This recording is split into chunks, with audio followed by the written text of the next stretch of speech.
ನಮಸ್ಕಾರ. ಮೇಷರಾಶಿಯವರೇ, ಇದನ್ನ ಗಮನವಿಟ್ಟು ಕೇಳಿ. ಯಾಕೆಂದ್ರೆ ಮುಂಬರುವ 5 ದಿನಗಳು ನಿಮ್ಮ ಪಾಲಿಗೆ ಕೇವಲ ಸಾಮಾನ್ಯ ದಿನಗಳಲ್ಲ, ಬದಲಾಗಿ ಇದೊಂದು ಅಸಾಧಾರಣ ಬದಲಾವಣೆಯ ಕಾಲ. ಹೌದು, ನಿಮ್ಮ ಜೀವನದಲ್ಲಿ ದೈವಿಕ ಅನುಗ್ರಹದ ಒಂದು ವಿಶೇಷವಾದ ಸಮಯ ಬಂದಿದೆ.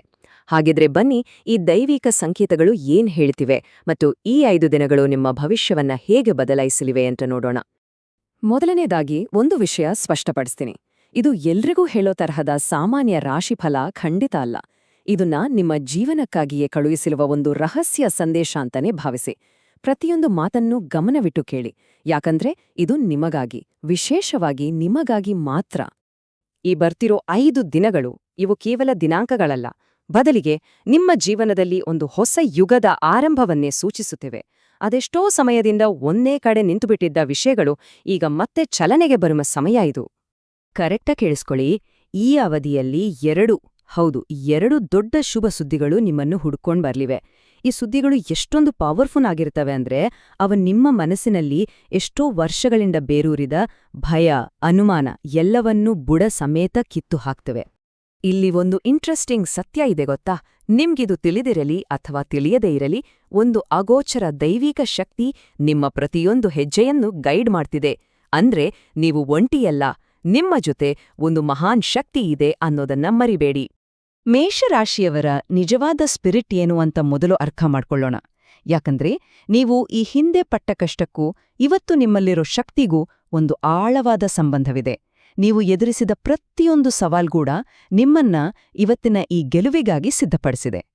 ನೋಡಿ, ಇವು ಕೇವಲ ಪದಗಳಲ್ಲ, ಇವೇ ಮೇಷರಾಶಿಯವರ ವ್ಯಕ್ತಿತ್ವದ ಅಡಿಪಾಯ.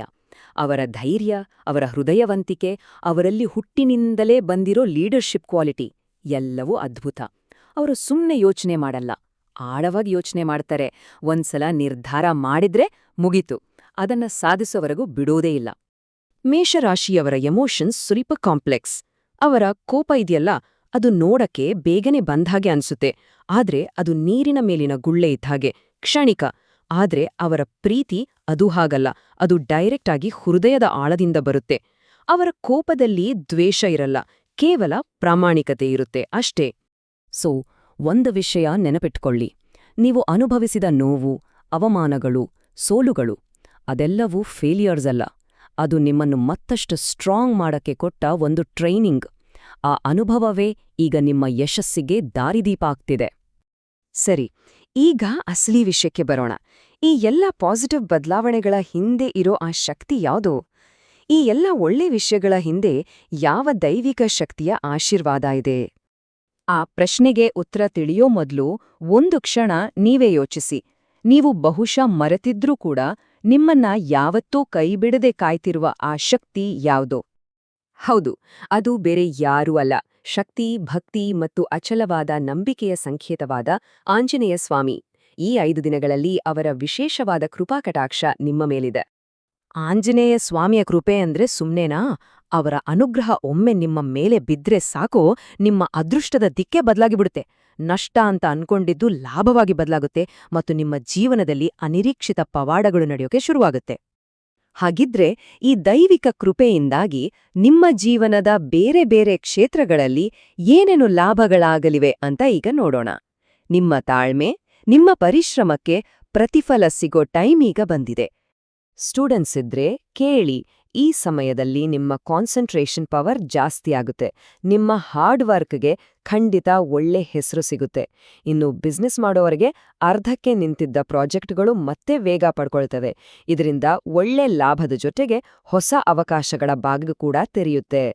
ಉದ್ಯೋಗದಲ್ಲಿ ಇರೋರ ಕಠಿಣ ಪರಿಶ್ರಮವನ್ನ ನಿಮ್ಮ ಬಾಸ್ ಅಥವಾ ಮೇಲಧಿಕಾರಿಗಳು ಗುರುತಿಸ್ತಾರೆ.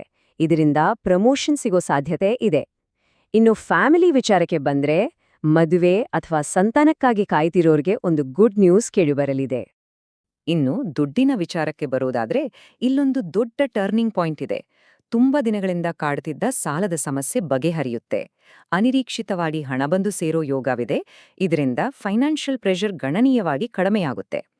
ನೋಡಿ, ಒಳ್ಳೆ ಸಮಯ ಬಂದಾಗ ಅದನ್ನ ಸರಿಯಾಗಿ ಬೆಳೆಸ್ಕೊಳ್ಳೋದು ಕೂಡ ಅಷ್ಟೇ ಮುಖ್ಯ ಅಲ್ವಾ? ಹಾಗಾಗಿ ಈ 5 ದಿನಗಳನ್ನ ಯಶಸ್ವಿಯಾಗಿ ದಾಟಲು ಬೇಕಾದ ಕೆಲವು ಮಾರ್ಗದರ್ಶನ ಮತ್ತು ಎಚ್ಚರಿಕೆಗಳು ಇಲ್ಲಿವೆ. ಆಂಜನೇಯ ಸ್ವಾಮಿಯ ಸಂಪೂರ್ಣ ಕೃಪೆಯನ್ನ ಪಡೆಯೋಕೆ ಒಂದು ಸರಳವಾದ ಆಚರಣೆ ಇದೆ. ಈ ಬರೋ ಶನಿವಾರ ಹನುಮಾನ್ ದೇವಸ್ಥಾನಕ್ಕೆ ಹೋಗಿ 5 ಬೀಡಿಯದೆಲೆಗಳನ್ನ ಅರ್ಪಿಸಿ 5 ಪ್ರದಕ್ಷಿಣೆ ಹಾಕಿ ಬನ್ನಿ. ಇದು ಕೇವಲ ಒಂದು ಪೂಜೆಯಲ್ಲ, ಇದು ನಿಮ್ಮ ಭಕ್ತಿಯ ಸಮರ್ಪಣೆ. ಆದರೆ ಕೆಲವು ವಿಷಯಗಳಲ್ಲಿ ನೀವು ತುಂಬಾನೇ ಕೇರ್ಫುಲ್ ಆಗಿರ್ಬೇಕು. ಮೊದಲನೇದಾಗಿ, ಈ ಸಮಯದಲ್ಲಿ ಯಾರಿಗೂ ಸಾಲ ಕೊಡಬೇಡಿ. ನಿಮ್ಮ ಪಾರ್ಟ್ನರ್ ಜೊತೆ ತಾಳ್ಮೆಯಿಂದ ವ್ಯವಹರಿಸಿ. ಹೊರಗಿನ ಜಗಳಗಳಿಂದ ದಯವಿಟ್ಟು ದೂರ ಇರಿ. ಅನಾವಶ್ಯಕ ಖರ್ಚುಗಳ ಮೇಲೆ ಕಂಟ್ರೋಲ್ ಇರ್ಲಿ ಮತ್ತು ಆರ್ ಅಥವಾ ಪಿ ಅಕ್ಷರದ ಹೆಸರಿನವರ ಜೊತೆ ವ್ಯವಹರಿಸುವಾಗ ಸ್ವಲ್ಪ ಜಾಗ್ರತೆ ಇರ್ಲಿ. ನಿಮ್ಮ ನಿರ್ಧಾರಗಳನ್ನ ಇನ್ನಷ್ಟು ಸುಲಭ ಮಾಡೋಕೆ ಇಲ್ಲೊಂದಿಷ್ಟು ಟಿಪ್ಸ್ ಇದೆ. ಏನಾದ್ರೂ ಹೊಸ ಕೆಲಸ ಶುರು ಮಾಡೋದಿದ್ರೆ ಸೋಮವಾರ ಅಥವಾ ಶುಕ್ರವಾರ ಬೆಸ್ಟ್ ದಿನಗಳು. ಇಲ್ಲಿ ಹೇಳಿರೋ ಬಣ್ಣಗಳು ಮತ್ತು 7-8 ಸಂಖ್ಯೆಗಳು ನಿಮ್ಗೆ ಲಕ್ ತರ್ತವೆ. ಆದ್ರೆ ಸೋಮವಾರ ಮತ್ತೆ ಶುಕ್ರವಾರ ಕೆಂಪು ಬಣ್ಣದ ಬಟ್ಟೆ ಹಾಕೋದನ್ನ ಅವಾಯ್ಡ್ ಮಾಡಿದ್ರೆ ಒಳ್ಳೇದು.